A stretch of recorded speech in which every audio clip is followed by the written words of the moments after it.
Amma ba'du.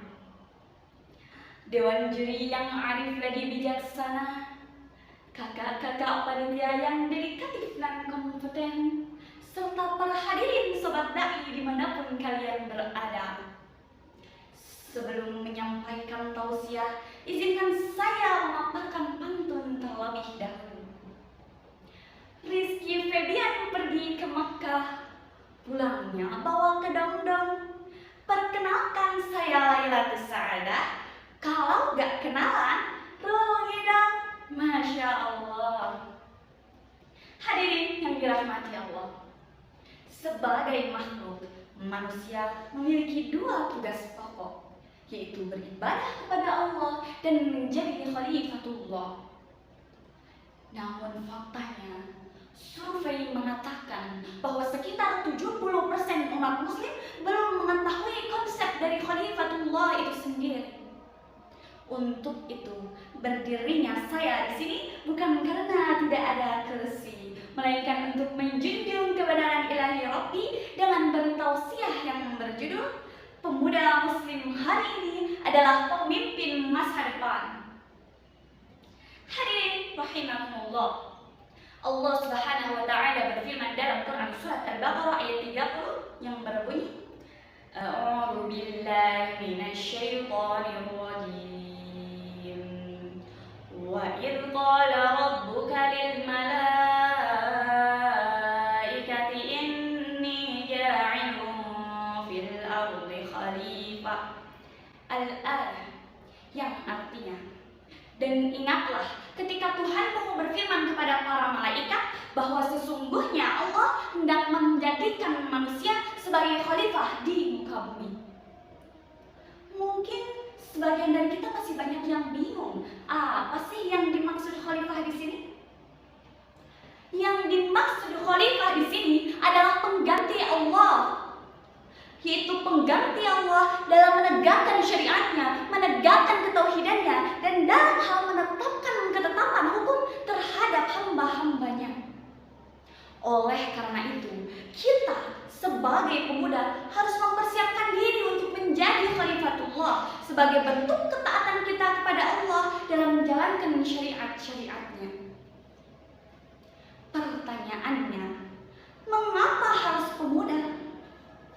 Berbicara tentang pemuda, jika didefinisikan, pemuda adalah individu yang bila dilihat secara fisik sedang mengalami perkembangan dan secara psikis sedang mengalami perkembangan emosional.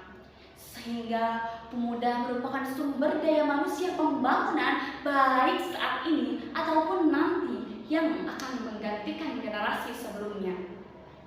Yang karenanya pemuda mempunyai fisik yang kuat, mental yang matang, semangat yang tak pernah redup, kekuatan yang tak pernah hancur, bahkan keberanian yang tak pernah pudar. Pemuda laksana air yang menghidupkan peradaban, masanya dipenuhi warna kehidupan dan penuh dengan harapan.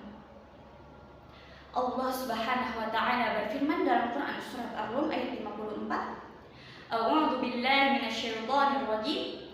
Allahu alladzi khalaqakum min dha'fin thumma ja'ala min ba'di dha'fin quwwah. Allah lah yang menciptakan manusia dari keadaan lemah, kemudian menjadikan manusia dari keadaan lemah tersebut menjadi kuat. Apa yang dimaksud kuat di sini? Yang dimaksud kuat di sini adalah usia muda. Inilah alasan mengapa kita sebagai pemuda perlu menjadi sosok yang berkualitas, karena pemuda muslim hari ini adalah pemimpin masa depan. Akan tetapi, saat kita cermati kepada pemuda-pemudi saat ini, sifat-sifat tersebut hanya sebagian kecil di antara mereka. Kebenaran mulai memudar, kebatilan mulai memancar. Tidak ada yang mereka lakukan selain berfoya-foya, berleha-leha, canda gurau semata. Bahkan tidak sedikit di antara mereka yang melakukan tindak kriminal. Inilah krisis-krisis mental yang terjadi pada pemuda saat ini. Negeri ini tidak butuh pemuda yang diperbudak oleh kelemahan, terutama oleh hawa nafsu duniawi. Tetapi negeri ini butuh pemuda yang berani memperjuangkan Kita sebagai pemuda harus berada di garda terdepan yang menyuarakan kebenaran dan menjadi penentu ketika jalan terlihat buntu. Pemuda itu bukan hanya berani bertindak dan bersuara, tetapi benar-benar menyelami apa yang sedang dialami oleh negeri saat ini. Jika ada 100 orang di negeri ini yang menginginkan perubahan ke arah yang lebih baik, maka jadilah kita di antara 100 itu. Jika ada 10 orang, maka jadilah kita di antara 10 itu.